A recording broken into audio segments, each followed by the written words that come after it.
Ever been promised the world, but somehow it never happens? Today, we're exposing one of the most subtle yet painful tactics in the narcissist's playbook: future faking. If you've ever been strung along by promises of a bright future, only to be left with empty words, this episode is for you.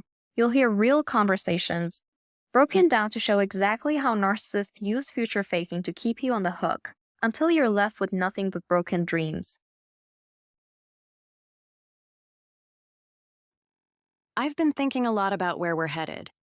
Do you think we're on the same page about the future? Absolutely. You and me, babe. Sky's the limit. I've got big plans for us. Picture this. A beautiful house by the lake. Just the two of us. Maybe even a dog running around in the backyard. We could spend weekends fishing, cooking, relaxing. Imagine waking up to that view every day. Wow, that sounds amazing. I'd love that. When do you think we could make it happen? Soon. Very soon. I just need to wrap up this project at work. But once that's done, everything's going to fall into place. You know, I'm serious about this. You and me, we'll have it all. I've always wanted a house like that. It sounds like a dream come true. I can't wait. It won't be long now, trust me. You're my priority, and I want to build this life with you. Let's just get through this next few months. And then we'll start planning everything.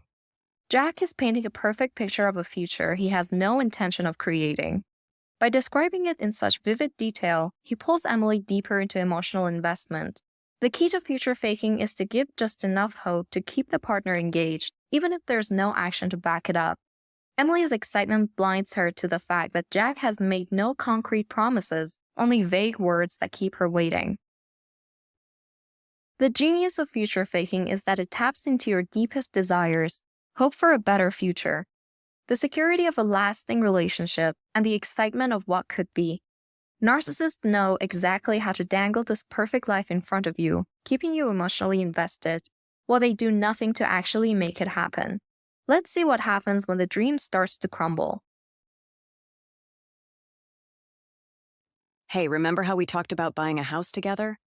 I've been thinking about it a lot lately. Have you had time to look into it? Things have been crazy at work, babe. I'm drowning in deadlines, but I promise I'll start looking into houses once this project wraps up. You know I want us to have the dream life we talk about. Big yard, space for the kids to run around. It's just bad timing right now, but soon. I swear, just a little more patience, okay? I've even been thinking about taking some time off after this to focus on us more. Maybe even plan that trip we've always talked about. You've been so supportive through everything, and I really appreciate that. I know it's been hard for you to wait, but trust me, everything's going to fall into place. I need you to hang in there with me a little longer. We're so close, babe. We'll find the perfect one. I just need a little more time. What I have planned for us is going to blow your mind about me even more. Trust me, it's so worth the wait. You said that a few months ago too, though. It feels like we're just stuck in the same place. I thought we'd at least be looking at some options by now. Why are you rushing me? I told you I'm doing this for us.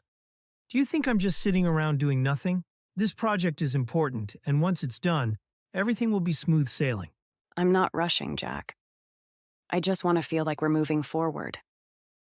It's been months, and every time I ask, there's always something in the way. I'm starting to feel like it's never going to happen.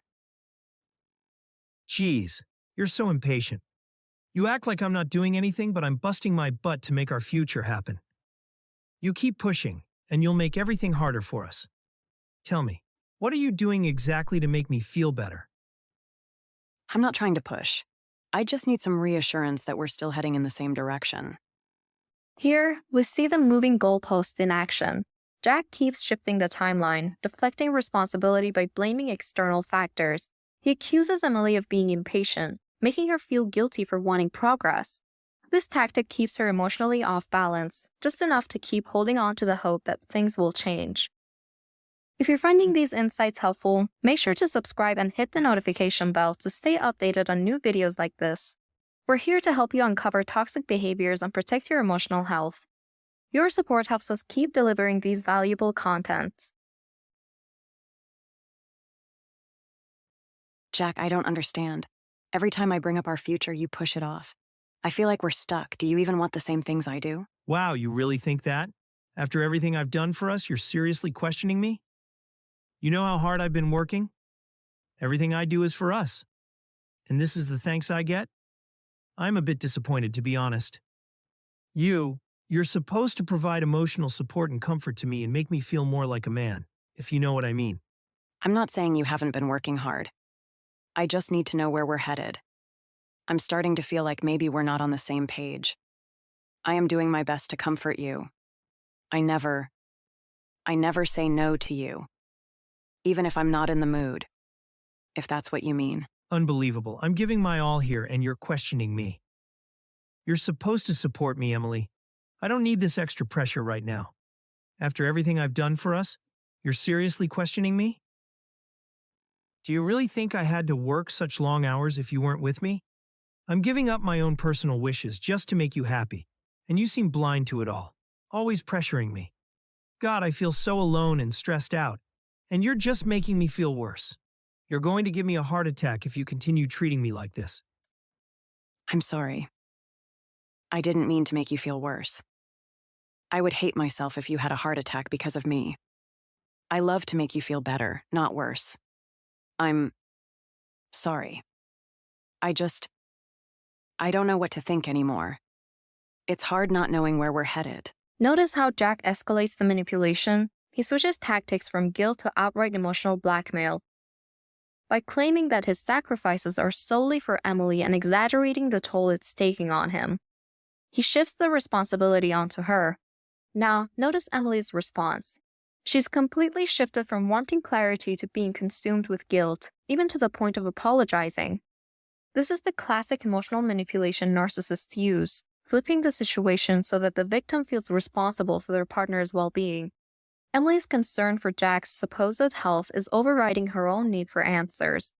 When a narcissist paints themselves as the victim, they often succeed in silencing your valid concerns, keeping you emotionally entangled in their web of control. When future faking starts to lose its power, narcissists often open what we call the escape hatch. They hint that the relationship might not work out, subtly suggesting that maybe they're not the right person for you. But it's just another manipulation tactic to make you double down on your commitment. Sometimes I wonder if we're just too different. What? What do you mean? You've been talking about our future together, all these plans we made. I know, and it all sounds great in theory. But I don't know. Lately, I've just been feeling like maybe I'm not the right person for you. You deserve someone who can truly make you happy. Jack, this is coming out of nowhere. You've been saying we're going to buy a house together, talking about moving in next year. Yeah, but maybe that was a bit premature. Sometimes I wonder if I was just getting caught up in it all, Maybe I was just trying to give you what you wanted, but deep down, I have doubts. What are you saying, Jack? Were those promises just empty? I thought we were on the same page. I'm not saying anything for sure. I just don't want you to end up hurt, because I can't give you everything you need. Maybe I'm just not cut out for all this. I just want you to be happy, Emily, even if it's not with me. But you said you wanted to be with me. I don't understand where this is coming from. I guess I just have a lot on my mind. Maybe take some time to think about it, too. By suggesting that maybe you're not a good fit or that things might not work out, they create a false sense of urgency. The partner feels like they have to invest even more to make things work. It's a psychological trap. But remember, they're still not making any real promises. They're just keeping you chasing after an illusion. It's a clever way to make you feel like you need to prove your dedication while the narcissist keeps pulling the strings. But don't be fooled. If their actions don't match their promises, it's time to see through the illusion. Breaking free from future faking starts with recognizing the pattern. Once you see the shifting timelines and empty promises for what they are, it becomes easier to stop giving the narcissist the benefit of the doubt. Instead of waiting for the future they've promised, focus on what's happening in the present. Are their actions matching their words? If not, you have every right to walk away. Future faking only works if you continue to believe in the illusion. Remember, you deserve a future that's real, not a mirage used to manipulate and control you. If you've ever dealt with future faking, let us know this story in the comments below. Thanks for watching. If you found this breakdown helpful, don't forget to like, subscribe, and share. And stay tuned for our next episode, where we dive into the world of narcissistic rage, a powerful reaction that narcissists use to intimidate and control, often triggered by even the slightest perceived criticism or threat to their ego.